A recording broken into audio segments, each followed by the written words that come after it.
অধিকাংশ যুবকরা বাইকার হয়, কাউকে ড্রপ করে দেওয়ার নামে বাইকার রাজকে যেগুলো করে, তারা আবার ক্যামেরাও ব্যবহার করে, আবার মহিলার সাথে কি করে না করে সেগুলো আবার আপনাদেরকে জানায় যে কিভাবে একটা মেয়েকে পটাতে হয়। আমরা একই ক্লাসমেট হয়ে আমাদের সহপাঠী মহিলার গায়ে হাত দিই, টিচাররা ছাত্রীকে আদর করার বাহানায় হাত দেয়, বাসে রাস্তাঘাটের মধ্যে কাউকে হেল্প করার জন্য হাত দিয়ে ধরে, বাসের কন্ট্রাক্টর হেল্পাররা প্রায় মহিলার গায়ে হাত দেয়, স্কুল কলেজ এমনকি মাদ্রাসার হুজুররাও বাকি নাই, তারাও দেখা যায় এই মহিলাদের সাথে অবৈধ সম্পর্কে জড়িয়ে পড়তেছে। আল্লাহ সুবহানাহু ওয়া তাআলা এই পৃথিবীতে মানুষ ইনসানকে সৃষ্টি করেছেন জোড়ায়, নর এবং পুরুষ, এবং আল্লাহ সুবহানাহু ওয়া তাআলার পক্ষ থেকে তিনি একটা বিধান জারি করেছেন। এই নর এবং পুরুষের ব্যক্তিগত কিছু দায় দায়িত্ব রয়েছে এবং তাদের সীমারেখাও রয়েছে। আল্লাহ সুবহানাহু ওয়া তাআলা সব পুরুষের জন্য সব নারীকে হালাল করে দেননি, তেমনি সব নারীর জন্য সব পুরুষকে হালাল করে দেননি। আল্লাহ সুবহানাহু ওয়া তাআলা একটা নিয়ম বেঁধেছেন। এক কথায় যদি বলতে হয় তাহলে আমি আপনাকে বোঝাতে চাই, অবৈধ সম্পর্ক বলতে এখানে ওই সম্পর্কগুলোকে বোঝানো হয়েছে যে একজন পুরুষ তার চরিতার্থ, তার যৌনতা সে কেবলমাত্র তার সাথে মিটাতে পারবে যার সাথে তার বৈবাহিক সম্পর্ক রয়েছে। কোরআনে মাত্র দুইটা পার্সনকে একটা পুরুষের জন্য হালাল করা হয়েছে। এক, বিবাহের মাধ্যমে যাকে আপনি স্ত্রী হিসেবে গ্রহণ করবেন। দ্বিতীয়ত হচ্ছে কৃতদাসী। যদি কোনো দিন পূর্বের ন্যায় আবার মুসলিমরা কৃতদাসীর মালিক হয়, তখন আপনার জন্য সেই কৃতদাসীকে হালাল করা হয়েছে। আদার অন্য কোনো কিছুকে আপনি ব্যবহার করতে পারবেন না। বিনা বাড়াবাড়িতে আমরা বলতে পারি একজন পুরুষ তার যৌন অঙ্গ সে তার স্ত্রী ছাড়া এমনকি নিজেরটা নিজে ব্যবহার করতে পারবে না। নিজের ইচ্ছা অনুযায়ী যা খুশি তা করবে, ইসলামে এটাকে পর্যন্ত তাকে বৈধতা দেয় না। তার মানে একজন পুরুষ বা একজন নারী যদি তার লজ্জাস্থানকে ব্যবহার করতে হয়, একটা মাত্র পার্সন, সে হচ্ছে স্বামী, আর তার জন্য হচ্ছে তার স্ত্রী। দ্বিতীয় কোনো বিকল্প পথ আল্লাহ সুবহানাহু ওয়া তাআলা রাখেননি। এবং মানুষ হাসি ঠাট্টা তামাশা মজাক করা যেটাকে বোঝায়, এটাও যদি কারো সাথে করতে হয়, এটাও কেবলমাত্র তার স্ত্রীর সাথে সে করতে পারবে।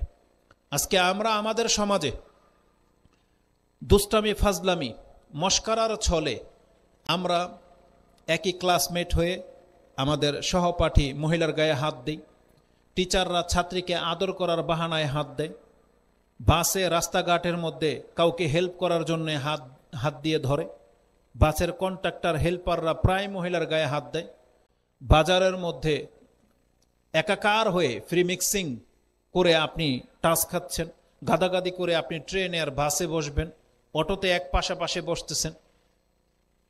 দুষ্টামি ফাজলামের ছলে খালাতো ভাই, মামাতো ভাই, বিয়াই, এইভাবে যত রকমের সম্পর্কগুলো আছে, বিয়ে শাদীর অনুষ্ঠানে আপনার রং ঢং করতে গিয়ে, প্রতিযোগিতা করতে গিয়ে পাত্রপক্ষ বরপক্ষের ছেলেদের সাথে মেয়েদের সাথে অনুষ্ঠান করতে গিয়ে যেই ধরনের আচরণগুলো করা হয়, কাউকে ড্রপ করে দেওয়ার নামে বাইকার রাজকে যেগুলো করে, অধিকাংশ যুবকরা বাইকার হয়, মানে ওই যে বাইক দিয়ে যে রাইট দেয় না, কি বলে, রাইটই তো বলে, রাইট, হ্যাঁ, যে একজন ড্রপ করে দেয়, সে এমন এক ধান্দা বেছে নিয়েছে, তার মানে সে কলাও বেচে মেলাও দেখে।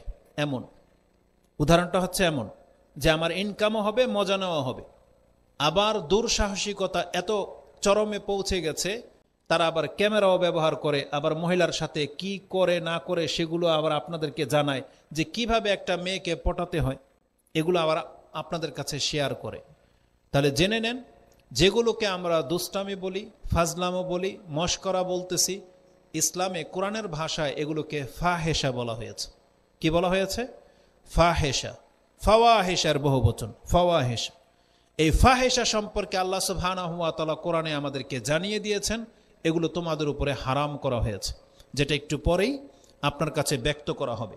তা আল্লাহ সুবহানাহু ওয়া তাআলা তিনি আমাদেরকে ফাহেশা এবং ওটা যদি জেনা পর্যন্ত পৌঁছে যায়, ইসলাম এটাকে চরম অপরাধ বলে আখ্যায়িত করা হয়েছে।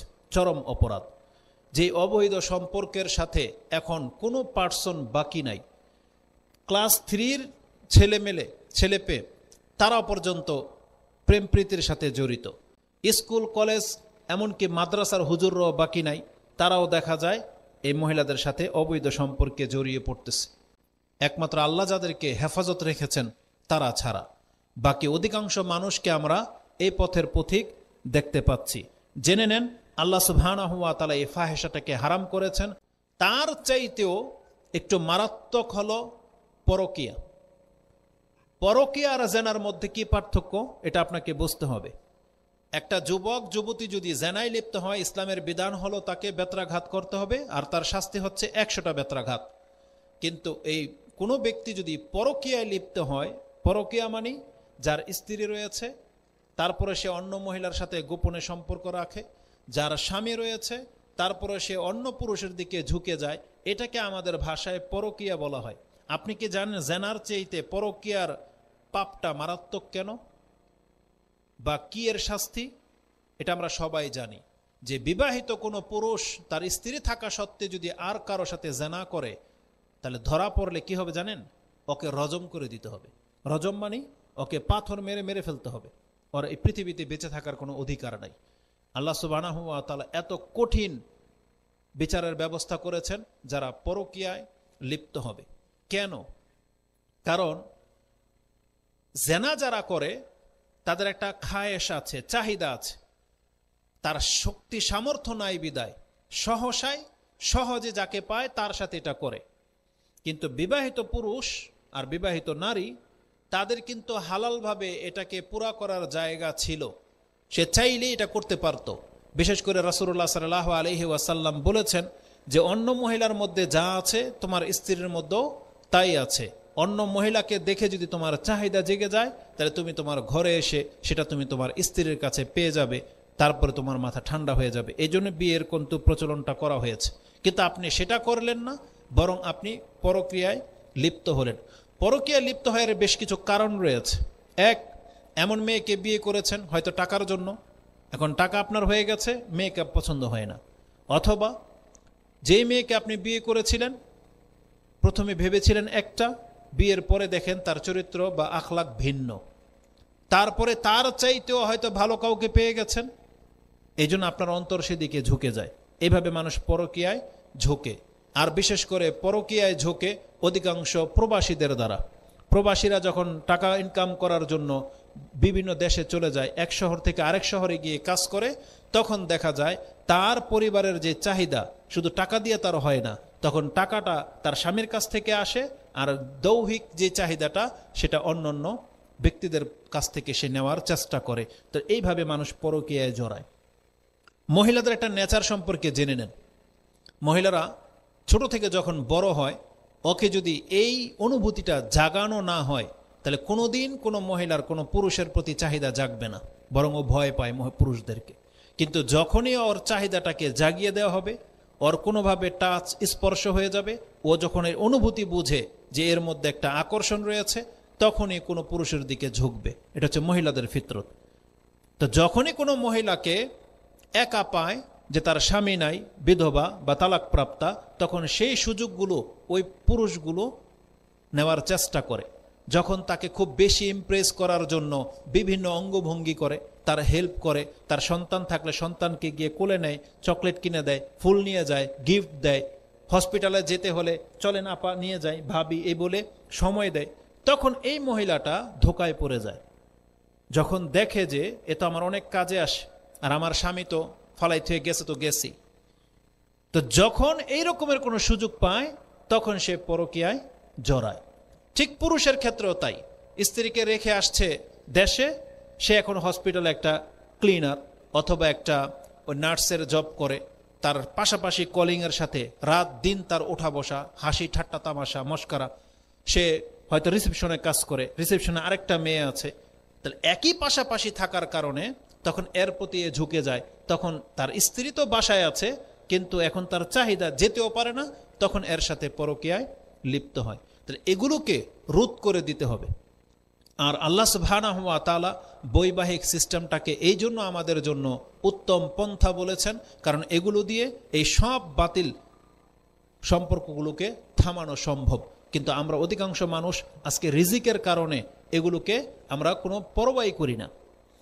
আমার কেন যেন মনে হয় রাসূলুল্লাহ সাল্লাল্লাহু আলাইহি ওয়াসাল্লামের যুগে এই বিচারগুলো যখন হতো যে জেনা করলে 100টা বেত্রাঘাত আর কোনো বিবাহিতকে ধরতে পারলে রজম করে দেওয়া, যখন বাস্তবায়ন হতো, বর্তমানেও যদি এটা চালু থাকতো, অধিকাংশ পয়সাওয়ালারা 1টা 2টা 3টা এমনকি 4টা করার পরেও সে আরো বিয়ে করার জন্য আল্লাহর কাছে হয়তো ফরিয়াদ করত।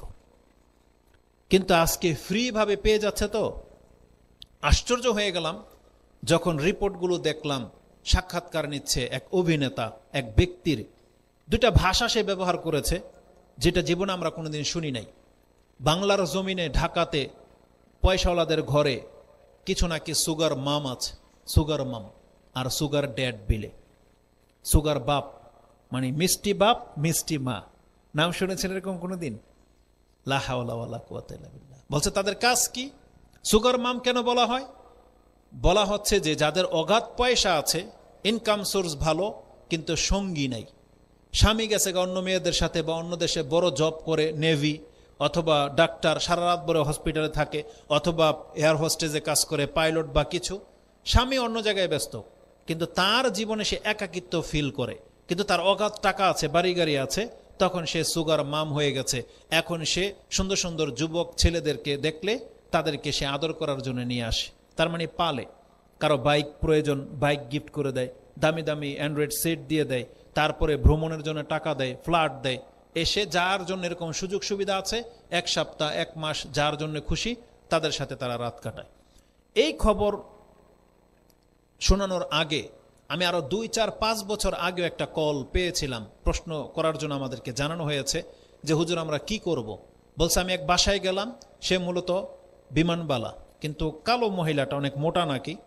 সে তারা কোনো এক আত্মীয় ঘরে গিয়েছে, দেখেছে যে কোন এক যুবক তার ঘরে, তো জিজ্ঞেস করলো কে, বলতেছে এটা তার বয়ফ্রেন্ড। বা এরকম তিনি প্রায় করে, সপ্তাহে সপ্তাহে কাউকে না কাউকে নিয়ে আসে, সে রাত কাটায় এভাবে। কেন? কারণ তিনি দেখতে শুনতে অতটা ভালো না, এই জন্য তাকে কেউ বিয়ে করে না, এই জন্য তিনি এই কাজটা করে। প্রত্যেক যাকে ভাল লাগে টাকার বিনিময়ে নিয়ে আসে, তার সাথে থাকে, এটা হচ্ছে অবস্থা। কিন্তু ওই কথাটা তখন আমি বলি নাই কোনো বক্তব্যে। কেন? কারণ এগুলো প্রচার করার জিনিস না। কিন্তু এখন ইদানিং এত বেশি মাথাচাড়া দিয়ে উঠেছে, তখন এগুলো আমরা জানতে পারি, শুনতে পাচ্ছি এবং দেখতে পাচ্ছি, যেগুলো অবশ্যই বিস্ময়কর ব্যাপার। মুসলিমদের কালচার কবে যে ইহুদি নাসারাদের মতো হয়ে গেছে এটা আপনি আর আমি হয়তো টের পাচ্ছি না, কিন্তু যারা পয়সার পেছনে ঘোরে, যারা দামি দামি শহরগুলোতে থাকে, তাদের লাইফে এটা একটা ডাল ভাত হয়ে গেছে। এই জন্য রাসূলুল্লাহ সাল্লাল্লাহু আলাইহি ওয়াসাল্লামের সময়ের বিচার যদি বর্তমানে থাকতো, তাহলে এদের চাহিদা তো আছে, তারা হালাল পন্থা ছাড়া কোনোদিন হারাম পন্থায় যেতে পারতো না। তাহলে তারা বাধ্য হয়ে 1টা 2টা 3টা 4টা বিয়ে তারা করত। কিন্তু তারা একটাই বিয়ে করে, কিন্তু এরকম 10টা মেয়ের সাথে তারা খারাপ কাজ করে। এটা প্রায় নেতাদের সাথে দেখা যায়, প্রায় নেতাদের সাথে, যাদের পয়সা আছে, বড় বড় উচ্চপদস্থ কর্মকর্তা। বেশ কিছু ডাক্তারদের সম্পর্কে আমাদেরকে বলা হয়েছে, কিন্তু আমাদের বক্তব্য তো নেটে যাবে, এই জন্য হয়তো অনেকে বলবে যে আমাদের সম্পর্কে এরকম বলা হলো, এটা মিথ্যা প্রচার না, বরং আমাদের কাছে তথ্য রয়েছে বিদায়। তাই ডাক্তার, ইঞ্জিনিয়ার, পাইলট, এদের কথা কি বলবো, যেখানে আমাদের মতো হুজুরদের মতো বহু মানুষ আছে যারা এই পরকীয়ারে লিপ্ত। কি মনে করেন? আজকে ওই যে যেটা ট্রান্সজেন্ডার, যেটা যে সমকামিতাকে প্রমোট করা হচ্ছে, বিনা বাড়াবাড়িতে বা দুঃখ নিয়ে বলতে হয়, এরকমের 2-4টা ঘটনা তো মাদ্রাসায়ও ঘটে, ঘটে না? এটা কি নতুন ঘটে নাকি বহু আগে থেকে ঘটে আসে? প্রায় তো রিপোর্ট শোনা যায় না? তার মানে মনে হচ্ছে যে এই চরিত্রের লোক পৃথিবীতে বহু আগে থেকেই আছে, যদিও কোনো বছর মাথাচাড়া দিয়ে ওঠে, কোনো বছর মাথাচাড়া দিয়ে ওঠে না, বা আমরা আমাদের ধর্মের খাতিরে এই ধরনের সংবাদগুলোকে আমরা প্রমোট করি না। কিন্তু জেনে নেন, এটা সব সেক্টরের মানুষের মধ্যেই এই মন্দ চরিত্রের লোক 2-1 জন করে আছে, কিন্তু ইদানিং এদের সংখ্যা খুব বেড়ে যাচ্ছে। আপনি জানেন, আমি যখন সৌদি আরবে ছিলাম, এমন 2-1 জনের সাথে আমার সাক্ষাৎ হয়েছে। তখন আমার দাড়ি মোছো ছিল না, আমি যখন যাই তখন আমার বয়স মাত্র 17 ছিল। ওই ছবিটা আমার এখানে আছে, আমি চাইলে এখন দেখাইতে পারি, কিন্তু প্রয়োজন পড়ে না। তখন আমাকে এক বাঙালি বলল, তুমি মোষ রেখে দাও। তখন আমি ইসলামিক দাওয়াত পাইনি, জিন্সের প্যান্ট পরা ছিল, নিজের মতো করে টাই পরতাম, ওইভাবে চলতাম। তখন আমাকে বলল তুমি মোষ রেখে নাও। কারণ 2-4 জন পাকিস্তানিকে দেখেছে যে আমার পেছনে ঘুরঘুর করত, চাকরি দেওয়ার বাহানায়, ভাই বলতো, কাছে আসতো। তো ওই বাংলাদেশি যিনি আমাকে নিয়ে গেছে উনি এই সম্পর্কে খুব ভালো জানতো। তখন তিনি বলল যে ব্যাপার তো খারাপ, আর পাকিস্তানিদের নেচার যে এমন এটা আমরা জানতাম না, আমরা তো তাকে পাকিস্তান মনে করি, মানে পাকিস্তানের লোক। কিন্তু বিনা বাড়াবাড়িতে বলতে পারি, আল্লাহ মাফ করে এদেরকে। এই চরিত্রের লোক, লূত আলাইহিস সালামের কওমের চরিত্রের লোক পাকিস্তান আফগানিস্তানের মধ্যে সবচেয়ে বেশি আছে। জেনে নেন, আপনি খোঁজ নিয়ে দেখেন, তথ্য পেয়ে যাবে। পাকিস্তান আফগানিস্তানের মধ্যে এই চরিত্রের লোক বহু আছে। বাংলাদেশিদের মধ্যে 2-3-4 পাকিস্তানিকে আমি দেখেছি, আফগানিস্তানকেও দেখেছি, কিন্তু এই চরিত্রের লোক বাংলাদেশিদের মধ্যে আছে এটা আমি কোনোদিন বিশ্বাস আমার হতো না বা করতাম না। কিন্তু ভাগ্যক্রমে এরকম ব্যক্তিদেরকেও দেখা গেছে, 2-4 জন বাঙালিকেও দেখেছি যারা এই কুকর্মের মধ্যে লিপ্ত। কারণ ওদের সাথে থাকতে থাকতে এমনটা শিখে গেছে, তারা কুকর্মে লিপ্ত সেখানে গিয়েও। অথচ জানেন এটা কত নোংরা কাজ। যদি সৌদি আরবের আইনে এখন পর্যন্ত যদি কাউকে ধরতে পারে, ওর কিন্তু বেঁচে থাকার অধিকার নেই, ওরা ঠিকই প্রকাশ্যে হত্যা করে দেবে। কিন্তু তারপরও মানুষ এই কুকীর্তির মধ্যে লিপ্ত হয়। কেন? মানুষের ফিতরত যদি নষ্ট হয়ে যায়, এগুলো তার কাছে কোনো ম্যাটার রাখে না। আর এটা এত ভাবে ব্যাপকভাবে বেড়ে যাচ্ছে, এটাকে ঠেকানোর জন্য আমাদেরকে পদক্ষেপ নিতে হবে। আর না হয় আল্লাহ সুবহানাহু ওয়া তাআলা হয়তো ওই লূত আলাইহিস সালামের মতো যে কাজ করেছিলেন, যে আচরণ করেছিলেন লূত আলাইহিস সালামের কওমের সাথে, আল্লাহ সুবহানাহু ওয়া তাআলা হয়তো আমাদের সাথেও করতে পারেন যদি ওইভাবে হয়ে যায়। লূত আলাইহিস সালামের কওমের বিষয়টাকে আপনি কিভাবে দেখেন? বহু জাতিকে আল্লাহ সুবহানাহু ওয়া তাআলা ধ্বংস করেছেন, সেই তথ্য আপনার কাছে আছে। কিন্তু দেখা যায় যে বহু জনপদ আছে ধ্বংস হয়ে যাওয়ার পরে সেই জায়গাতে আবার নতুন করে প্রজন্ম জন্ম নিয়েছে এবং বসবাসও করে যাচ্ছে। কেবলমাত্র পৃথিবীতে একটা জায়গা, সেটা হচ্ছে লূত আলাইহিস সালামের কওমের সেই এলাকাটাকে আল্লাহ এতটা ঘৃণা করেছেন বা এরা এতটা নাপাক করে দিয়েছিল যে এখানে দ্বিতীয়বার আর আল্লাহ কোনো জনবসতি বসবাস করার কোনো ক্ষমতাই রাখে নাই। মানে সেই জায়গাটাকে আল্লাহ রাখে নাই, উল্টিয়ে দিয়েছে পুরা। সেখানে একটা পোকা পর্যন্ত বাঁচে না, পানি আছে কিন্তু মাছ নাই, একটা পোকাও বাঁচে না। এত নোংরা কাজ হচ্ছে এটা। তাহলে সাধারণ জেনা থেকে মারাত্মক হলো পরকিয়া। পরকিয়ার থেকেও আরেকটা মারাত্মক পাপ আছে, যদি সেটা কোনো বৃদ্ধ লোক, বয়স্ক লোক, 30, 40, 50, 60 বছর হয়ে গেছে, সারা জীবন সে সংসার করে আসলো, এই স্বাদ উপভোগ করেছে, এখন মরে যাবে কয়দিন পরে, এমন ব্যক্তি যদি জেনায় লিপ্ত হয়, এই ব্যক্তি পরকিয়াকারীর চাইতেও বেশি মারাত্মক পাপী। তাহলে যেই ব্যক্তি বৃদ্ধ বয়সে জেনা করে, কিয়ামতের মাঠে আল্লাহ তার দিকে তাকাবেন না। আজকে এই বক্তব্যের মাধ্যমে আমি আমাদের ওই মুসলিম ভাইদেরকে বলতে চাই, যারা বড় বড় উচ্চপদস্থ কর্মকর্তা, যাদের বাড়ি গাড়ি আছে, টাকা পয়সা আছে, চাইলেই সে একটা বিয়ে করতে পারে, কেউ তাকে বাধা দিয়ে রাখার নাই। কিন্তু সে সমাজের ভয়ে, চক্ষু লজ্জায়, নিজের সন্তানের কাছে হিরো সাজতে গিয়ে, নিজের ওয়াইফের তানা থেকে বাঁচতে গিয়ে সে জেনায় লিপ্ত হয়, কিন্তু সে বিয়ে করে না। জেনে নেন, সে শুধু সমাজের ভয়ে এই কাজটা করেছে, কিন্তু আল্লাহকে ভয় পায়নি। রেজাল্ট কি? কিয়ামতের মাঠে এই সমাজ তাকে বাঁচাতে পারবে না, তার স্ত্রী সন্তান তাকে কোনোদিন উপকার করতে পারবে না। এই জন্য তাদেরকে আমরা এই মেসেজটা দেব, আপনি যদি মুসলিম হয়ে থাকেন, কোরআন হাদিসের এই বার্তাটা আপনি মেনে নেন। কারণ আল্লাহ আপনার জন্য বিয়ে করা জায়েজ করেছেন, আপনি করলেই যাকে আপনি চাচ্ছেন আপনি উত্তমভাবে নিয়ে বসবাস করতে পারেন। কিন্তু আপনি সমাজ বা আপনার স্ট্যাটাস, মানমর্যাদার ভয় দেখিয়ে আপনি জেনায়, খারাপ কাজে লিপ্ত হচ্ছেন, আপনার জন্য এই হাদিস যে কিয়ামতের মাঠে আল্লাহ আপনার দিকে তাকাবেন পর্যন্ত না। এটা অনেক বড় একটা ধমক। আপনি জানেন যখন হাদিসে, কোরআনে আপনাকে কোনো কিছু বলা হয়, এর একটা গুরুত্ব যে আছে। আল্লাহ যদি কারো দিকে না তাকান, এটা আপনার আমার ফায়দা কি? বরং আমরা তো স্কুলে দেখেছি, যারা পড়া পারে না তারা নিচুর দিকে তাকায় থাকে যে টিচার যেন ওর দিকে না তাকায়। এটা যারা পড়া পারে না তাদের স্বভাব। যেমন যারা ক্রাইম করে দেখবেন ও পুলিশের চোখে চোখে তাকায় না, ও কোনো অন্য কাজে ব্যস্ত যাতে পুলিশ ওকে না দেখে। এটা মানুষ করে। তাহলে কিয়ামতের মাঠে যদি আল্লাহ আপনার আমার দিকে না তাকান, তা আমাদেরই ফয়দা। ব্যাপারটা এমন ছিল না যে আল্লাহ যদি আমাদের দিকে না তাকান, মানে দেখলো না, আল্লাহ খবর নিল না, তো বেঁচে গেলাম। বিষয়টা এরকম না। বরং আপনি যখন কোরআন হাদিস পড়বেন তখন দেখতে পাবেন আল্লাহর এই যে তার দিকে তাকানো, এই কথাটার হাদিসে বর্ণনায় কেন আসছে। কারণ আপনি জেনে নেন আল্লাহ সুবহানাহু ওয়া তাআলা কিয়ামতের মাঠে প্রত্যেকটা মুমিনের সাথে ফেস টু ফেস কথা বলবেন, প্রত্যেকটা মুমিনের সাথে। যাকে আল্লাহ সুবহানাহু ওয়া তাআলা এই সুযোগটা দেবেন যে নিজের কাছে এনে কথা বলবেন, পর্দা দিয়ে ঘিরে ফেলা হবে। আমরা সেই নাজওয়ার হাদিস বহুবার উল্লেখ করেছি যে আল্লাহ একজন মুমিনকে তার সামনে নিয়ে আসা হবে, হাত্তা ইয়াদা আলাইহি কানাফাহু, একটা পর্দা দিয়ে ঘিরে নেওয়া হবে, কেউ দেখতে পাবে না। সেখানে আল্লাহ আর সে থাকবে, কোনো মুতারজম মানে ট্রান্সলেটকারীকে আল্লাহ ডাকবেন না। আল্লাহ তার নিজের ভাষায় এই ব্যক্তির সাথে কথা বলবেন এবং আল্লাহ তার আমল নামাটাকে খুলে দেখাবেন এবং দেখাবেন যে এই পাপগুলো সব তোমার ছিল। সেই ব্যক্তি বলবে আরিফতু রাব্বি আরিফতু, আল্লাহ আমি এটাকে স্বীকার করে নিচ্ছি, এটা আমারই পাপ। এই যে আল্লাহ কথা বলবেন, ওর দিকে তাকাবেন, সামনে নিয়ে আসা হবে, রেজাল্ট কি জানেন? আল্লাহ যার দিকে তাকিয়ে কথা বলবেন, জেনে নেন ওর পাপ যদি পৃথিবী ভরাও থাকে তারপরও ক্ষমা পেয়ে যাবে। কারণ আল্লাহর দৃষ্টিটাই হচ্ছে ভিন্ন কিছু। একটা বাপ মা যখন সন্তানের চেহারার দিকে তাকালে সন্তানকে মারতে পারে না, আঘাত করতে পারে না, আর আল্লাহ হচ্ছেন সমস্ত সৃষ্টির থেকে বেশি দয়াবান। রাসূলুল্লাহ সাল্লাল্লাহু আলাইহি ওয়াসাল্লাম একটা হাদিসের ভাষায় এটা বলেছিল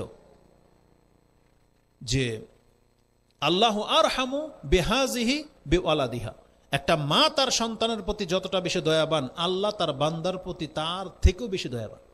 এই জন্য আল্লাহ যদি কারো দিকে তাকিয়ে কথা বলেন, জেনে নেন ওর ক্ষমা পাওয়ার গ্যারান্টি রয়েছে। কিন্তু যাকে আল্লাহ ক্ষমা করতে চান না, তাকে আল্লাহর সামনে পর্যন্ত আসতে দেওয়া হবে না। আর এই ধরনের পাপে যারা জড়ায় তাদের জন্য এই শাস্তি রয়েছে যে কিয়ামতের মাঠে তাদেরকে পবিত্র করা হবে না। এই জন্য তাদেরকে আল্লাহ ভুলে যাবেন। এটা খুব কঠিন ধমক। এই জন্য বৃদ্ধ বয়সে এই জেনা করা থেকে আমাদেরকে বেঁচে থাকতে হবে। এখন আমরা যারা যুবক বয়সেই নিজের কুপ্রবৃত্তিটাকে কন্ট্রোলে আনতেছি না, লাগামহীন ছেড়ে দিয়েছি, আপনি জেনে নেন মানুষ কিন্তু অভ্যাসের দাস। যুবক বয়সে যে লেলিহান চরিত্র, লালায়িত হয়ে যান আপনি মহিলাদের দিকে, আপনার এই স্বভাব কিন্তু থেকে যাবে। যখন বয়স বাড়বে তখন আপনার মধ্যে এই চাহিদাই থেকে যাবে, ওই মহিলাদের দিকে তাকিয়ে থাকা, স্পর্শ করা, কাছাকাছিতে এই করা, এই স্বভাবটা থেকে যাবে। তখন কিন্তু আমি আর আপনি লাঞ্ছিত হব। এই জন্য এই বয়স থেকে নিজের এই কুপ্রবৃত্তিটাকে দমন করতে হবে, নিজের কন্ট্রোলে নিয়ে আসতে হবে। তাহলে একটা উত্তম ব্যক্তি হিসেবে দুনিয়া থেকে বিদায় নেওয়া সম্ভবপর হবে। কিন্তু আমরা আমাদের চরিত্রটাকে লাগামহীন ছেড়ে দিয়েছি, এই জন্য আমরা কিন্তু লাঞ্ছিত হব এবং একটা পর্যায়ে শাস্তির মুখাপেক্ষী হব। তুমি তোমার প্রতিবেশীর সতী স্ত্রীর সাথে জেনা করবে, এটা হচ্ছে সবচেয়ে বড় পাপ, আর যেটা হয় সবচেয়ে বেশি সহজে। অন্য এলাকার মেয়েদের সাথে জেনা খুব কম হয়, কিন্তু যাদের ওই যে বললাম প্রবাসীদের বউ, যার স্বামী বাড়িতে নাই, বা এমন দোকানে চাকরি করে সারাদিন ঘরে ফিরে না, এমন বিষয়গুলোর সাথে, বিশেষ করে দেওর, কর্মচারী, আশেপাশের বন্ধু বান্ধব, তাদের সাথে এই সম্পর্কগুলো সবচেয়ে বেশি হয়। রাসূল সাল্লাল্লাহু আলাইহি ওয়াসাল্লাম বলেছেন তোমার প্রতিবেশীর স্ত্রীর সাথে জেনায় লিপ্ত হওয়া এটা হচ্ছে সবচেয়ে বড় পাপ। যে হাদিসটি আপনি বুখারীতে 6811তে পেয়ে যাবেন। আল্লাহ সুবহানাহু ওয়া তাআলা এই পাপীদের সম্পর্কে কি বলেছেন? যখন কোনো ব্যক্তি জেনায় লিপ্ত হয়, এর চাইতে কঠিন মনে হয় কোরআন হাদিসের মধ্যে আর কোনো কথা নাই, যতটা আমার নলেজে বলে। সেটা হচ্ছে বুখারী এবং মুসলিমে হাদিসটি রয়েছে। রাসূলুল্লাহ সাল্লাল্লাহু আলাইহি ওয়াসাল্লাম থেকে বর্ণনা করা হয়েছে, লা ইয়াজনি জানি হিনা ইয়াজনি ওয়া হুয়া মুমিন। একজন জানি যখন জেনায় লিপ্ত হয়, ওই অবস্থায় সে আর মুমিন থাকে না। এর চাইতে বড় কথা মনে হয় কোরআন হাদিসের এই বিষয়ে মনে হয় নাই। এবং বলা হয়েছে ওয়ালা ইয়াসরিকু সারিকু হিনা ইয়াসরিকু ওয়া হুয়া মুমিন। চোর যখন চুরি করে তখন তার ঈমান থাকে না। ওয়ালা ইয়াশরাবুল খামরা হিনা ইয়াশরাবুহা ওয়া হুয়া মুমিন। আর নেশাখোর যখন নেশা করে ওই অবস্থায় তার ঈমান থাকে না। এটা খুব কঠিন ধমক দেওয়া হয়েছে। অতএব আমাদেরকে এই সমস্ত নোংরামি থেকে নিজেকে বাঁচাতে হবে। এই জন্য আপনারা যারা যুবক বয়সে আছেন, স্কুল কলেজে পড়েন, ঠাট্টা মস্কারি করেন, মনে করেন আপনারা তো মাদ্রাসায় পড়েন না, দাড়িও রাখেন নাই, আমরা তো মনে হয় এই ক্যাটাগরির না। আল্লাহ সুবহানাহু ওয়া তাআলা হয়তো এগুলো আমাদের জন্য হয়তো একটু ছাড় দিয়েছেন। এগুলো এই হুকুম তো হচ্ছে হুজুরদের জন্য, দাড়িওয়ালাদের জন্য, যারা মাদ্রাসায় পড়ে তাদের জন্য। তারা এগুলো পড়ে, তারা জানে, তারা হয়তো এই জেনার সাথে লিপ্ত হলে তারা শাস্তি পাবে, কিন্তু এই বিধান কি শুধু হুজুরদের, মাদ্রাসাওয়ালাদের? কাদের? এটা প্রত্যেকটা মুসলিমের। অতএব বাংলার জমিনে যারাই আজকে ঠাট্টা মস্কারের নামে যা করে, দুঃখজনক হলে সত্ত্বেও আজকে আমরা পশু পাখির মতো লাগামহীন হয়ে যাচ্ছি। এই ঠান্ডার মধ্যেও কিছু বাইকারকে দেখা যায় স্কুল কলেজে কোন থেকে যে তারা আসে জানি না, পুরুষ মহিলা একাকার হয়ে 10-20টা বাইক নিয়ে দূর পথ কোথায় এই ঠান্ডার মধ্যে তারা রেস করে, ভ্রমণ করে। তাদের বাপ মা আছে বলে তো জানা নাই। বাপ মা থাকলে তো খোঁজ নিত। তাদের বাপ মাও নাই, আমাদের দেশের রাষ্ট্রের নেতাও নাই। রাষ্ট্রনায়ক যদি থাকতো তাহলে তার রাষ্ট্রে এইভাবে উন্মুক্তভাবে ফাহেসা ছড়ানো হবে, এটা কোনোদিন হতো না। কিন্তু আমাদের অবস্থা হয়ে গেছে রাষ্ট্রনেতা না থাকার মতো। এটা একটা নামের মাত্র রাষ্ট্রনেতা, কিন্তু মূলত যেটা আল্লাহ সুবহানাহু ওয়া তাআলা চেয়েছিলেন এমন কোনো ভূমিকা বাংলার কোনো নেতা দেখাইতে পারে না। এটা শুধু জাস্ট নামের। তো এই জন্য আমাদের জীবনে এই লাঞ্ছনাগুলো বেয়ে আসতেছে। আমি আপনাকে কয়েকটা বলা হয়েছে যে পরিত্রাণের কথা বলি, এগুলো তো আপনারা জানেন। আমি দুই একটা পরিত্রাণের কথা বলি যেটা বেশি উপযোগী বর্তমানে আমাদের জন্য। যারা এই পাপ থেকে বাঁচতে চান তাদের জন্য এই পথগুলো অবলম্বন করা অত্যন্ত জরুরি। প্রথম হলো কিভাবে আপনি জেনা থেকে বাঁচবেন বা পরকিয়া থেকে বাঁচবেন। প্রথম গুণ লাগবে আল্লাহর ভয়। প্রথম গুণ কি লাগবে? আল্লাহর ভয়, মানে ঈমান। পরকাল যে হবে, আল্লাহর সামনে যে দাঁড়াতে হবে, আর এই যে শাস্তির কথাগুলো যেগুলো হাদিসে আছে এগুলোকে আপনি বিশ্বাস করেন কি করেন না, এটা আপনাকে প্রথম লাগবে আপনার অন্তরে। কারণ আল্লাহ সুবহানাহু ওয়া তাআলা এগুলোকে হারাম করেছেন। আর যেই কোনো হারাম বিষয় তা থেকে বেঁচে থাকার জন্যই হারাম করা হয়েছে, নাকি ওর মধ্যে আপনি লিপ্ত হবেন বিদায়, বরং ও থেকে বেঁচে থাকার জন্যই হারাম করা হয়েছে। এজন্য প্রথম লাগবে ঈমান। রাসূলুল্লাহ সাল্লাল্লাহু আলাইহি ওয়াসাল্লাম যখন কাউকে উপদেশ দিতেন, প্রথম উপদেশ দিতেন আল্লাহর ভয়।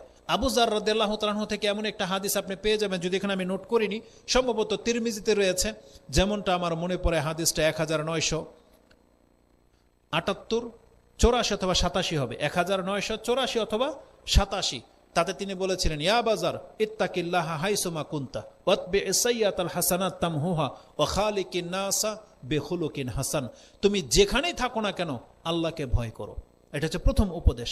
রাসূল সাল্লাল্লাহু আলাইহি ওয়াসাল্লাম যখন যে কোনো সৈন্যবাহিনী কোথাও পাঠাতেন প্রথম উপদেশ দিতেন ইত্তাকিল্লাহ, তুমি আল্লাহকে ভয় করো। তাহলে আল্লাহর ভয়টা হচ্ছে সবচেয়ে ইম্পর্টেন্ট। আর আল্লাহর ভয়ে যে মানুষ পাপ থেকে বাঁচতে পারে তার একটা উদাহরণ আপনাদের নলেজে আছে, আমি শুধু স্মরণ করিয়ে দিই। সেই পাহাড়ে আটকা পড়া 3 জন ব্যক্তি, তাদের মধ্যে থেকে একজন ব্যক্তি কিন্তু তার ঘটনা এমন ঘটেছিল, সে তার চাচাতো বোন বা মামাতো বোন যেই হোক তার সাথে সে খারাপ কাজ করতে চেয়েছিল। 100 স্বর্ণ মুদ্রার বিনিময়ে সেই মহিলা নিরুপায় হয়ে এক পর্যায়ে রাজি হয়েছিল, কিন্তু তার চরিত্র এতটাই উন্নত ছিল যে শেষ পর্যন্ত তিনি দেখলো যে আমার এর কাছ থেকে বাঁচার কোনো পথ নাই। সে তো এতগুলো টাকা নিয়েও রাজি। তখন সে বলেছিল আল্লাহকে ভয় করো। যখনই সে বলেছে আল্লাহকে ভয় করো, তখন সেই লোক তাকে ওই উলঙ্গ অবস্থাতেই ছেড়ে দিয়ে উঠে চলে যায়। ও টাকা পর্যন্ত নেয় নাই, আল্লাহর শুধু ভয় কথাটা স্মরণ করে দেওয়ার কারণে সে এই কাজটা করেছিল। এবং ওটাকেই তিনি নাজাতের হিসাবে আল্লাহর কাছে পেশ করেছেন যে আল্লাহ, ওটা যদি সত্যি তোমাকে ভয় করে করে থাকি তাহলে আজকে পাহাড়ের মুখ থেকে আমাদেরকে বের করার রাস্তা করে দাও। আর পাহাড় সরে গিয়েছিল, অটোমেটিকলি সরে গিয়েছিল। তাহলে দুনিয়ার বিপদ যদি সরে যায়, জেনে নেন কিয়ামতেও পরকালেও বিচারের মাঠেও আপনার উপর থেকে বিপদ সরে যাবে, যদি কোনো ব্যক্তি আল্লাহকে ভয় করে এজানা থেকে বাঁচতে পারেন। কারণ এটা আমরা নিশ্চিত জানি, এমন কোনো সিসিটিভি ক্যামেরা নাই, এমন কোনো ডিফেন্স নাই যে পোলাপানদেরকে এজানা থেকে মুক্ত করতে পারবে না। পৃথিবীর কোনো শক্তি নেই, কোনো বিচার পারবে না এটা করতে। একটা মাত্র জিনিস পারে মানুষকে এগুলো থেকে মুক্ত করতে, সেটা হচ্ছে আল্লাহর ভয়। আল্লাহর ভয়ের বিকল্প কোনো কিছু নাই। এটা আল্লাহ আমাদের মাঝে এবং আপনাদের মাঝে আল্লাহ সুবহানাহু ওয়া তাআলা অন্তরে ভয় ঢুকিয়ে দিক, বলেন আমিন। রাসূলুল্লাহ সাল্লাল্লাহু আলাইহি ওয়াসাল্লাম দোয়া করতেন, আল্লাহুম্মা আতি নাফসি তাকওয়াহা ওয়া যাক্কিহা আনতা খায়রু মান যাক্কাহা আনতা ওয়ালিয়ুহা ওয়া মাওলাহা। এটা রাসূলুল্লাহ প্রতিনিয়তই করতেন প্রায়, যে আল্লাহ তুমি আমার অন্তরের ভিতরে তাকওয়া ঢেলে দাও এবং আমার অন্তরকে আল্লাহ তুমি পবিত্র করো। কারণ আল্লাহ যদি কারো অন্তরকে পবিত্র না করে তাহলে সে কোনোদিন মুক্তি পাবে না। তাহলে আমাদের প্রথম গুণ হলো পেলাম কি, আমাদেরকে আল্লাহর ভয় লাগবে, তাকওয়া লাগবে। দ্বিতীয় ভয় যেটা বললাম, দ্বিতীয় জিনিস, আপনি আপনার অন্তরকে স্বেচ্ছায় কলুষিত করবেন না। আমরা কিন্তু অধিকাংশ পোলাপান কিন্তু এই টাইপের, ইচ্ছা করে খারাপ কিছু দেখি, ইচ্ছা করে খারাপ কিছু ভাবি, ইচ্ছা করে চাই যে আমার সাথে এমন কিছু ঘটুক। ইচ্ছা করে চাই। বরং আমরা যখন স্কুল লেভেলে ছিলাম, আমার মনে পড়ে আমাদের বন্ধু বান্ধবদের কথা, ওই দাদারা বড় ভাইয়েরা যখন জিন ভূতের গল্প শোনাতো, তাদের অতীতকালে অধিকাংশ মিথ্যা বলতো। যে আমাদের সমাজে দেখতাম রাস্তা দিয়ে একটা বউ সেজে একটা যাচ্ছে, বলতাম কে গো তুমি, বেরোয় দিয়ে সে নাই, গায়েব। তখন আমরা আবার দুষ্টামি করে বলতাম আমাদের সাথে এরকম দিয়ে একটা সাক্ষাৎ করে না কেন, বুঝেন না? তো আমাদের অধিকাংশদের চরিত্রই এটা, তারা ওগুলোর ভয় পায় না, বরং ওটা মজা নেই যে আমাকে কোনো জিনে ধরে না কেন। আমি শুনেছি অনেক অনেক যুবকরা এই মন্তব্য করে যে ও জিনে ধরে না কেন বিলে ওকে বলতেছে। এ কি ওই মর্যাদা পাবে যে একটু আগে শেখ তো বলে গেল না ইউসুফ আলাইহিস সালামের ঘটনা, এই মর্যাদা পাবে যে 7 শ্রেণীর মানুষকে আরশে আজিমের ছায়ার নিচে স্থান দেওয়া হবে।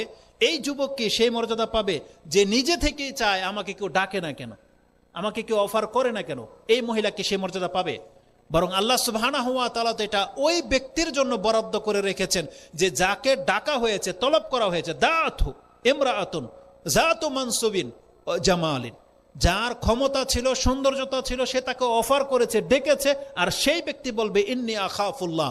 এর মর্যাদা হচ্ছে এটা। কিন্তু আমরা এমন চরিত্রের, আমরা নিজেরাই গিয়ে ওই সমস্ত জায়গাতে ভিড় করে বসে থাকি যেখানে মহিলাদের আনাগোনা সবচেয়ে বেশি, যাতে আমাকে ডাকুক। এমনটাও হচ্ছে আমাদের চরিত্র। আমরা সেই ছায়া পেতে চাইলে আমাদেরকে এই চরিত্রে ফিরে আসতে হবে যে আমি আল্লাহ সুবহানাহু ওয়া তাআলার জন্য ভয় করি এবং আমি এদেরকে প্রত্যাখ্যান করি। রেজাল্ট কি জানেন? শুধু মানে পরকালে না, এই দুনিয়াতে একটা পজিটিভ রেজাল্ট আছে। সূরা তালাক পড়েন, তাতে আল্লাহ কি বলেছেন? ওমাইয়াত্তাকিল্লাহা ইয়াজআল লাহু মাখরাজা ওয়া ইয়ারযুকুহু মিন হাইসু লা ইয়াহতাসিব। আল্লাহ সুবহানাহু ওয়া তাআলার এই আয়াতটাকে যুবক যুবতীরা যদি অ্যাপ্লাই করে যে আমি আল্লাহকে ভয় করার কারণে আমি পরকীয়ার সাথে এই হারাম রিলেশনের মধ্যে জড়াবো না, আল্লাহ এটা ওয়াদা করতেছেন, ওকে এই ক্রিটিক্যাল অবস্থা থেকে মুক্ত করার রাস্তা আল্লাহ খুলে দেবেন এবং এমন জায়গা থেকে ওর জন্য ব্যবস্থা করে দেবেন ও কোনোদিন ভাবতেও পারে নাই যে আমি এমন মেয়ে পাবো, ভাবতেও পারবে না কোনোদিন। আল্লাহ বলছেন ওয়ারযুকুহু মিন হাইসু লা ইয়াহতাসিব, ও কোনোদিন কল্পনাও করতে পারে না যে আমার লাইফে এমন সঙ্গী আসবে, ভাবতেও পারে না। কিন্তু শর্ত হলো আপনাকে আল্লাহর উপরে তাওয়াক্কুল করে দেখাতে হবে, আল্লাহর ভয়ে ওই হারাম কিছু থেকে বেঁচে থাকতে হবে, তাহলে এটা সম্ভব। এটা হচ্ছে দ্বিতীয় গুণ। তৃতীয় গুণ কি? দ্বিতীয় গুণের মধ্যে এটা আছে যে অন্তরকে যে পবিত্র রাখতে হবে, যেটা ইউসুফ আলাইহিস সালাম বলেছিলেন। তিনি বলেছিলেন মাআযাল্লাহ ইন্নী, তিনি বলেছেন মাআযাল্লাহ, আমি আল্লাহর কাছে আশ্রয় চাচ্ছি, ইন্নাহু রাব্বি আহসানা মাসওয়াই, তিনি তো আমাকে উত্তমভাবে লালন পালন করেছেন, এজন্য আমি এই কাজ করতে পারবো না। এই জন্য চরিত্রটাকে আপনি নিজে থেকে আপনি এটাকে পবিত্র রাখবেন, এটা আপনার দায়িত্ব। তৃতীয় গুণ হচ্ছে লজ্জাশীলতা। লজ্জাশীল হলে আপনি জেনা থেকে, নোংরামি থেকে বাঁচতে পারবেন। লজ্জাশীল হলে, আমাদের মনে আছে স্কুল কলেজে কিন্তু আমরাও পড়েছি, আর আমরা যে একেবারে ফেরেশতা ছিলাম তাও কিন্তু না। কিন্তু জেনে নেন, আমারও তো ভালো কোনো গুণ নাই, কিন্তু আমার মনে পড়ে আমাদের বেসের মধ্যে 100 জন ছাত্র ছিল। যখন আমরা যেখানে যেতাম এরকম গ্রুপিং করে যেতাম, খেলাধুলাও করতাম গ্রুপিং করে। কিন্তু আলহামদুলিল্লাহ এটা আল্লাহ সুবহানাহু ওয়া তাআলার বড় অনুগ্রহ, আমাদের বেসের কোনো সিগারেট খাওয়া পোলাপান ছিল না, কোনো সিগারেট খাওয়া পোলাপান ছিল না। আমরা নির্দ্বিধায় বলতে পারি আমাদের এই ঠোঁট কোনোদিন এরকমের হারাম কিছুর মধ্যে স্পর্শ করে নাই। যদি আমরা জেনারেলের ছাত্র, যদিও আমরা কিন্তু আম পাবলিকের মতো বড় হয়েছি, কিন্তু আমাদের নসিবের মধ্যে এই ধরনের নোংরামি কোনোদিন ঘটে নাই। লজ্জা খুব মারাত্মক জিনিস। আমাদের লাইফে আমার মনে হয় না যে আমাদের ক্লাসমেট কোনো মহিলা মেয়ের হাত ধরে আমরা কোনোদিন রাস্তায় হেঁটেছি, এটা কেউ প্রমাণ করতে পারবে না। আমাদের লজ্জা লাগতো, কিন্তু বর্তমানে শুধু হাত ধরে হাঁটে, ও যা খুশি তা করে। লজ্জা না থাকলে মানুষ কত নিচে নামতে পারে, এটা আপনি আপনার ওই সমস্ত ভিডিওগুলো দেখেন, যেটা আপনার বন্ধু বান্ধব হোটেলে খেতে বসে যা করে, মোটর সাইকেলে যা করে, পার্কে নিয়ে যা করে। এত নির্লজ্জ হয় কি করে মুসলিম যে সে তার গার্লফ্রেন্ডের যেখানে সেখানে হাত দিচ্ছে, কিস করতেছে, আর তার বন্ধুকে মোবাইল ধরে দিয়েছে যে তুই ভিডিও কর। আপনি কি মনে করেন এই মেয়েকে কি এই ছেলে কোনোদিন বিয়ে করবে? কোনোদিন করবে না, কোনোদিন করবে না। আর এই মহিলা অত নির্বোধ যে যাকে ও পছন্দ করে, যে ছেলের সাথে ও সংসার করবে, ও কি করে একটা ওর বন্ধুর সামনে এই কাজ করতে দেয়? কি করে সম্ভব এটা? এইভাবে কিন্তু ক্রাইম হয়। এইভাবে কিন্তু 2, 4, 5 জনে মিলে এক মেয়ের সাথে এরকম করে, ব্ল্যাকমেলিং করে। আর ওটাকে আমাদের সমাজে প্রমোট করা হচ্ছে। এটা তো হইতে দেওয়া যাবে না। এই জন্য লজ্জা অত্যন্ত বড় বড় একটা জিনিস। লজ্জাশীল ব্যক্তি কোনোদিন এই কাজটা করতে পারে না। আমাদের মনে আছে কুকুর যখন এই কাজটা আমাদের রাস্তাঘাটে করত, আমরা দেখেছি আমরা এবং বড়রাই বাঁশ বা লাঠি বা ঢিল দিয়ে কুকুরকে সরিয়ে দিতেন। যে জনসম্মুখে বাড়ি ঢুকে গেছে কুকুর, তখন সরিয়ে দিত। কিন্তু এই কাজটা এখন কুকুর না, মানুষ করে। রাস্তাঘাটে মানুষ করে, পার্কের মধ্যে ওপেন আপনার সামনে মোটরসাইকেলে বসিয়ে জড়িয়ে ধরে এগুলো করতেছে, আপনারা মজা নিচ্ছেন, কেউ কোনো বাধা দেওয়ার নাই।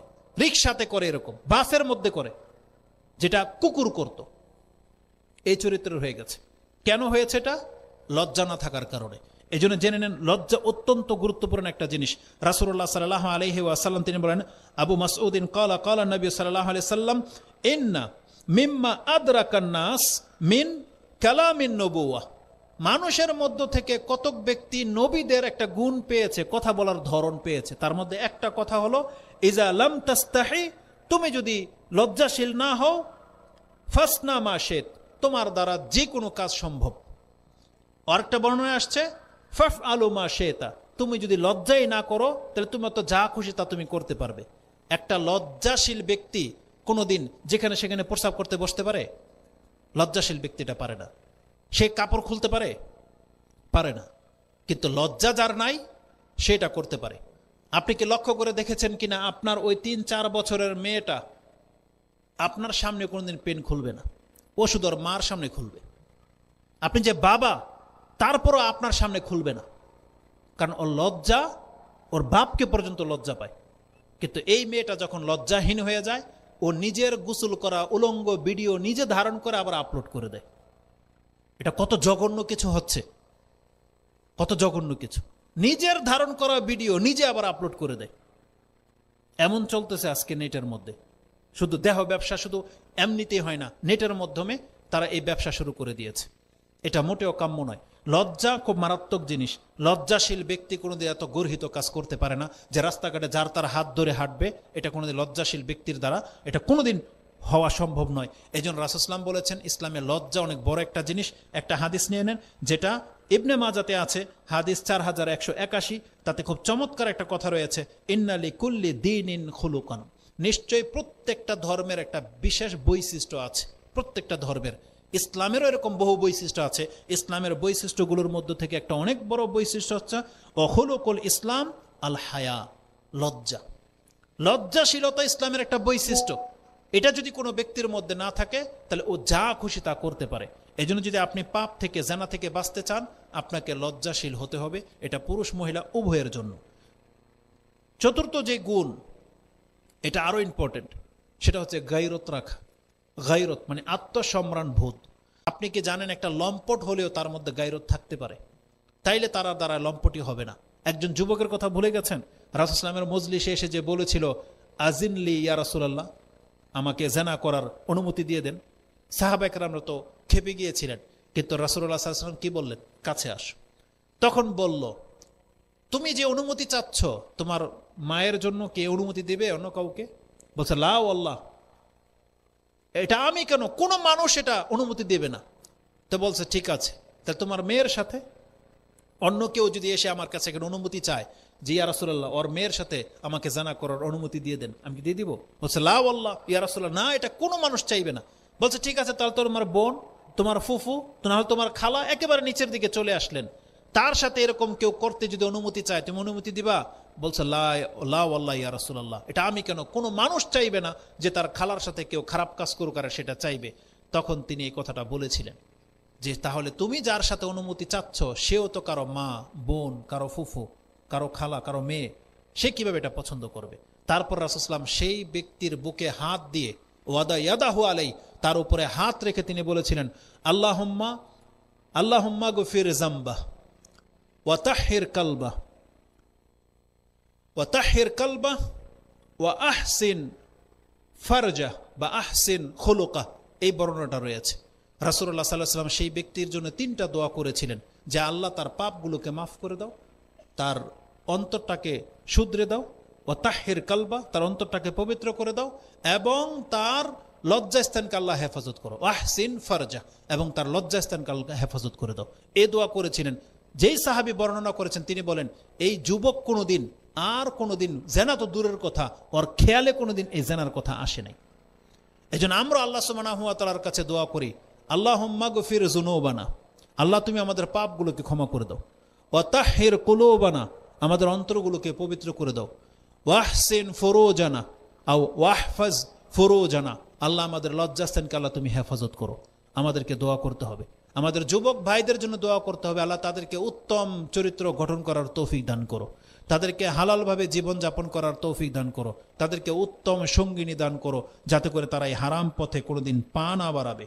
এর জন্য কিছু পদক্ষেপ নিতে হবে। যেহেতু সময় শেষ, দু একটা পদক্ষেপের কথা বলে দিই। তার মধ্যে একটা পদক্ষেপ দেখেন, ফাহেসা ঠেকানোর জন্য রাসূলুল্লাহ সাল্লাল্লাহু আলাইহি ওয়াসাল্লাম কিভাবে আমাদেরকে শিক্ষা দিয়েছেন। একটা হাদিস তো সবারই জানা, শুধু আমি স্মরণ করে দিই, এটা আপনার ব্রেনে বসে যাবে। আপনি কি মনে আছে না যে কয় বছরের বাচ্চাকে রাসূলুল্লাহ সালাতের আদেশ করতে বলেছেন? 7 বছর। আঘাত করতে বলেছেন 10 বছর। তারপর আরো একটা কিছু বলেছিলেন। কি বলেছিলেন? বিছানাটাকে আলাদা করে দাও। আবু দাউদ থেকে হাদিসটা নিয়ে নেন, 995-তে রয়েছে। রাসূল সাল্লাল্লাহু বলেছেন, মুরু আওলাদাকুম বিসসালা ওহুম আবনাউ সাবঈ সিনিন, তোমাদের সন্তানরা যখন 7 বছর হবে তখন থেকে তাদেরকে সালাতের আদেশ করো। ওয়াদরিবুহুম আলাইহা, তাদেরকে নামাজের উপরে আঘাত করো। ওহুম আবনাউ আশরা, তারা যখন 10 বছরের হয়ে যাবে। এবং অফাররিকু বাইনাহুম মাদাজি, এবং তাদের বিছানাটাকে আলাদা করে দাও। তাহলে 10 বছরের বাচ্চা কোনোদিন একই চাদরের নিচে ঘুমাইতে পারবে না। তার আপনার যদি সামর্থ্য না থাকে 2টা খাটের, তাহলে অন্তত 2টা চাদরের ব্যবস্থা করতে হবে। আলাদা আলাদা একই কম্বলের নিচে তারা থাকতে পারবে না। এটা ইসলামের দিক নির্দেশনার খেলাফ। অতএব যারা বিয়ে শাদীর মধ্যে আপনি আপনার সন্তানকে ছেড়ে দেন, আর সেখানে গিয়ে ওর খালাতো ভাই, ফুফাতো ভাই, খালাতো বোনদের সাথে একই কম্বলের নিচে গাদাগাদি করে সেখানে দুষ্টামি ফাজলামি করে একই বিছানায় শোয়, এটা কিন্তু মস্ত বড় অপরাধ। আপনি জানেন না সেখানে কি হয়, কারণ সেখানে আপনি উপস্থিত নাই। সেখানে ঠাট্টার ছলে বহু কিছু করা হয়, গায়ে হাত দেওয়া হয়, দুষ্টামি ফাজলামি করা হয়, আর ওখান থেকে ওর চরিত্র কিন্তু খারাপ করে বাসায় ফিরবে। এই জন্য এটা শুধু এই সেক্টর না, বহুভাবে আপনাকে এটা নিতে হবে। রাসূলুল্লাহ সাল্লাল্লাহু আলাইহি ওয়াসাল্লাম বলেছেন 10 বছর থেকে ওদের চরিত্রের হেফাজত আমাদেরকে শিক্ষা দেওয়া হয়েছে। সেটা মাদ্রাসায় বলি, যেই কোনো জায়গায় বাচ্চাদের জন্য এই টেকনিক অবলম্বন করতে হবে। ওদেরকে পৃথক পৃথক শোয়াইতে হবে, 2টাকে এক জায়গায় শোয়ানো যাবে না, সেটা মহিলা হোক বা পুরুষ হোক, আলাদা আলাদা তাদেরকে সহায়তা হবে। এইভাবে বেশ কিছু পদক্ষেপ আছে, এগুলো আমরা গ্রহণ করলে আশা করা যায় আমরা এই যৌনতা থেকে, এই অপবিত্রতা থেকে আমরা বাঁচতে পারবো।